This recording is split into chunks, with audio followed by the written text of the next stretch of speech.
ഇന്ന് ഓഫീസ് വളരെ തിരക്കുള്ള ദിവസമായിരുന്നു. കാരണം അടുത്ത 2 ദിവസം ഞാൻ ലീവിലാണ്. അതുകൊണ്ട് തന്നെ ചെയ്തു തീർക്കാൻ ഒത്തിരി പണികൾ ബാക്കിയുണ്ടായിരുന്നു. എല്ലാ പണിയും ചെയ്തു തീർത്തിട്ട് ഇറങ്ങാമെന്ന് തന്നെ വിചാരിച്ചു. മഴ പുറത്ത് തകർത്ത് പെയ്യുന്നുണ്ട്. അകത്ത് പണിയായതുകൊണ്ട് പുറത്തെ കാര്യങ്ങളൊന്നും അറിയാൻ വയ്യായിരുന്നു. കാരണം അത് ശ്രദ്ധിക്കാനും സമയമുണ്ടായിരുന്നില്ല. കേസുകളെല്ലാം അടുക്കി വെച്ച് ഓരോന്ന് മാറ്റി മാറ്റി വച്ചപ്പോഴേക്കും പ്രജുവിൻ്റെ ഫോൺ വന്നു.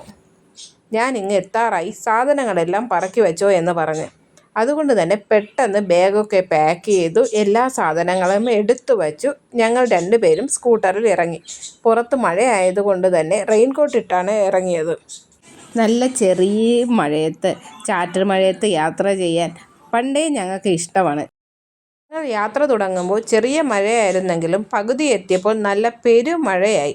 ആദ്യമൊക്കെ മഴ ആസ്വദിച്ചു എങ്കിലും മഴയുടെ കാഠിന്യം കൂടി വന്നതോടെ ആകെ പണിയായി. റെയിൻകോട്ട് ഇട്ടിരുന്നുവെങ്കിലും വസ്ത്രം നനഞ്ഞു തുടങ്ങിയിരുന്നു. അപ്പോൾ ഒരു ചൂട് ചായ കുടിച്ചാലോ എന്നൊരു ഐഡിയ വരുന്നത്. അങ്ങനെ സ്ഥിരം ചായ കുടിക്കുന്ന ഒരാളല്ലെങ്കിലും ഈ തണുപ്പത്തൊരു ചായ കുടിക്കുന്നത് നല്ലതാണ്. അടുത്ത ചർച്ച എവിടെ നിന്ന് ചായ കുടിക്കും എന്നതാണ്. അങ്ങനെ ഞങ്ങൾ പല ഓപ്ഷനുകൾ നോക്കി. ഏറ്റവും അവസാനം ചായ മാറ്റി എന്തെങ്കിലും കഴിച്ചാലോ എന്ന് വരെ ഞങ്ങളുടെ ഐഡിയ എത്തി. മഴ മാത്രമല്ല കേട്ടോ, ഇന്ന് സിഗ്നലുകളും ഞങ്ങൾക്ക് പണി തന്നു. എല്ലാ സിഗ്നലുകളും റെഡായിരുന്നു. അതുകൊണ്ട് സിഗ്നൽ മാറിക്കിട്ടാനും ഒരുപാട് നേരം കാത്തു നിൽക്കേണ്ടി വന്നു. വിശപ്പും തണുപ്പും സിഗ്നലും ആകെ പണി തന്നൊരു ദിവസമായിരുന്നു. എങ്കിലും ഞങ്ങളുടെ ചർച്ച എന്ത് കഴിക്കുമെന്നതിനെക്കുറിച്ചായിരുന്നു.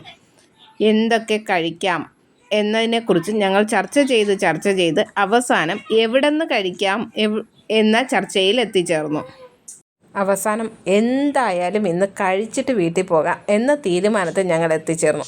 അങ്ങനെ പഴംപൊരിയും ബീഫും കിട്ടുന്ന ശാസ്തമംഗലത്തെ ഒരു കടയിൽ കയറാമെന്ന് തീരുമാനിച്ച് ഞങ്ങൾ 2 ആളും സ്കൂട്ടർ നിർത്തി അവിടേക്ക് കയറി. എന്നിട്ട് നല്ല 2 പഴംപൊരിയും പൊറോട്ടയും ചൂട് ചായയും ബീഫും ഓർഡർ ചെയ്തു. പഴംപൊരിയും ബീഫും എൻ്റെ പൊന്ന് സാറേ, വല്ലാത്തൊരു കോമ്പിനേഷനാണ് അവിടുത്തെ. കൂടാതെ പെറോട്ടയും ഒട്ടും മോശം പറയാനില്ല കേട്ടോ, നല്ല ടേസ്റ്റാണ്. അതും കഴിച്ച് ഞങ്ങൾ തിരിച്ച് വീട് പിടിക്കാനായി ഇറങ്ങി. അപ്പോൾ നമുക്ക് അടുത്ത വീഡിയോയിൽ കാണാം. അതുവരെ tata bye bye, see you. നല്ല തണുപ്പുള്ള ശുഭരാത്രി. പോകലേ ഒന്ന് നിൽക്കണേ, ഞങ്ങളുടെ ചാനൽ ഒന്ന് സബ്സ്ക്രൈബ് ചെയ്തിട്ട് പോകണേ. ഞങ്ങളുടെ വീഡിയോസ് എല്ലാം നിങ്ങൾക്ക് ഇഷ്ടപ്പെടുന്നുണ്ടെന്ന് വിചാരിക്കുന്നു. ഒന്ന് കമൻറ്റ് ചെയ്തേക്കണേ.